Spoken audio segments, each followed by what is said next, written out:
नमस्कार. तर NCISMच्या द्रव्यगुण paper 1च्या syllabus कॉपीनुसार वीर्य या टॉपिकला 6 मार्कांचं वेटेज दिलेलं आहे व त्यावर MCQ व SAQ असे 2 प्रकारचे प्रश्न येऊ शकतात. तर तुम्ही इथे पाहू शकता की वीर्य या टॉपिकच्या अंडर आपल्याला त्याचे लक्षण, त्याची व्याख्या, त्यानंतर त्याचे प्रकार व त्याचे महत्त्व पाहायचे आहे.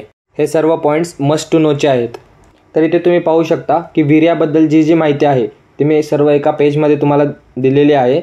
तर हे शॉर्टमध्ये आहे, तुम्ही अजून रेफरन्ससाठी तुम्ही बुकमधनं वाचू शकता, पण एक्झामच्या दृष्टीने हे शॉर्टमध्ये तुम्हाला दिलेलं आहे. तर आणखीन क्लिअर समजण्यासाठी मी तुम्हाला एक पार्ट झूम करून दाखवणार आहे, जेणेकरून तुम्हाला ते वाचता येईल व्यवस्थितपणे.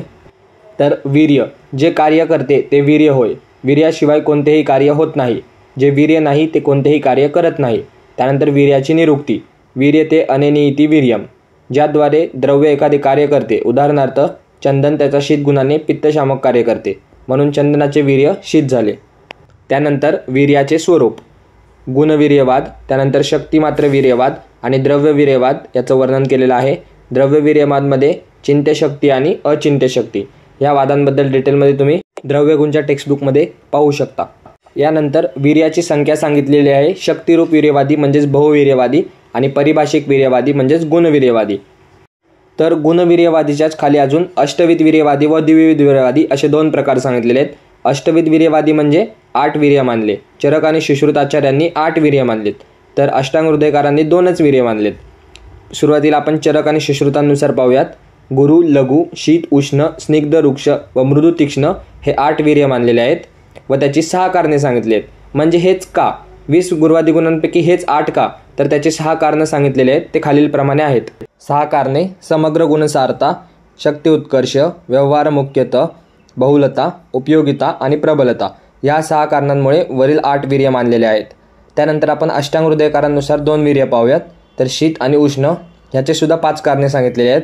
त्यामध्ये अग्नि सोम प्राबल्य, द्विविध काल, प्रबलता, शरीर व्यापार मुख्यता आणि शक्ती उत्कर्ष. तर हे होते विविध आचार्यांनुसार वीर्याचे प्रकार. नेक्स्ट आहे वीर्याचे लक्षण किंवा व्याख्या.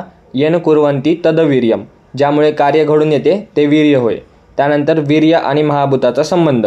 त्यानंतर आता आपण 8 वीर्य पाहिली, तर त्यामध्ये कोणत्या वीर्यामध्ये कोणतं महाभूत असतं, तर गुरु जल महाभूत, लघु तेज वायू आकाश, शीतमध्ये जल महाभूत, उष्णवीर्यामध्ये अग्नि महाभूत, स्निग्धामध्ये जल महाभूत, वृक्ष वायू, मृदू जल आणि आकाश आणि तीक्ष्णामध्ये अग्नि महाभूत. तर हा होता वीर्य व महाभूत संबंध. तर यानंतर वीर्य ज्ञान किंवा उपलब्धी. वीर्याचं ज्ञान कसं होतं, तर निपाताने. रिपाताने म्हणजे रसनेंद्रियाशी किंवा त्वचेशी संबंधाने. त्यानंतर अधिवासात म्हणजे पचन झाल्यानंतर. अशा 2 प्रकारे वीर्याचं ज्ञान आपल्याला होतं. आता मागे जे आपण अष्टविध वीर्य, द्विविध वीर्य पाहिले त्याचे एक्झाम्पल्स तुम्ही बुकमधनं बघून घ्या व त्यानुसार ते लक्षात ठेवा. इथे फक्त आपण वीर्याचे अपवाद पाहणार आहोत. मधुरस, मासे व अनुपमांश उष्णवीर्याने पित्ताचं वर्धन करतात. आम्लरसामध्ये आमलकी शीतवीर्य पित्ताचं शमन. लवणमध्ये सेंधव लवण पित्ताचं शमन करतं. कटूमध्ये लवंग पित्ताचं शमन करतं.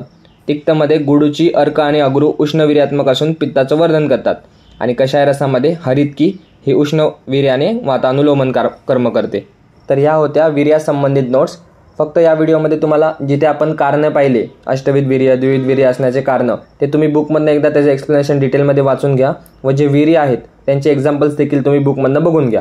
बाकी सर्व नोट्स तुम्हाला इथे दिलेले आहेत. जर तुम्हाला हे व्हिडिओ आवडत असतील तर चॅनलला सबस्क्राईब करा, व्हिडिओला लाईक करा. असेच नवनवीन व्हिडिओज आपल्या चॅनलवर येत राहतील. तुम्हाला सोपं पडण्यासाठी आपण प्लेलिस्ट देखील बनवलेले आहेत, त्या विषयानुसार तुम्ही पाहू शकता. भेटूया एका नवीन व्हिडिओमध्ये नवीन टॉपिकसोबत. धन्यवाद. So guys, subscribe Ayurveda Essence for more such videos. You will get all handwritten notes here.